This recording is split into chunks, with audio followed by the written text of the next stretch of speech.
રહેશે ત્યારે જે થવાનું હોય થશે. પણ જ્યારે પણ અત્યારે તો હું રાજકારણમાં જોડાવા માંગતો નથી, પણ ભવિષ્યમાં જ્યારે પણ હું રાજકારણમાં જોડાઈશ ત્યારે ક્ષત્રિય ઠાકોર સમાજ તો ખરો, પણ દરેક સમાજ ને દિલથી હું સેવા કરીશ અને જોડાઈશ તો સેવા કરવા માટે જોડાઈશ.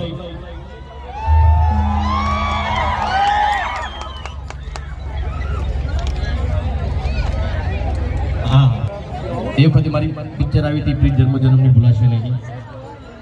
એ વખતથી રાજકારણમાં જોડાવા માટે મને ઘણા બધા અમારા સમાજના આગેવાનો નેતાઓ પણ કહેતા હતા, પણ એ વખત પણ મોદી સાહેબને મેં એમ જ કીધું હતું કે સાહેબ હમણાં હું રાજકારણમાં જોડાવા માંગતો નથી, ગુજરાતી પિક્ચરો મારે કરવી છે અને ગુજરાતી ફિલ્મ ઇન્ડસ્ટ્રીઝને આગળ લઈ જવી છે.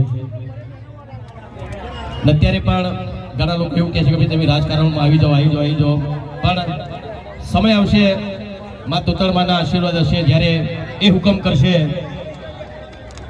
માં શક્તિ હુકમ કરશે, માં ચામુંડ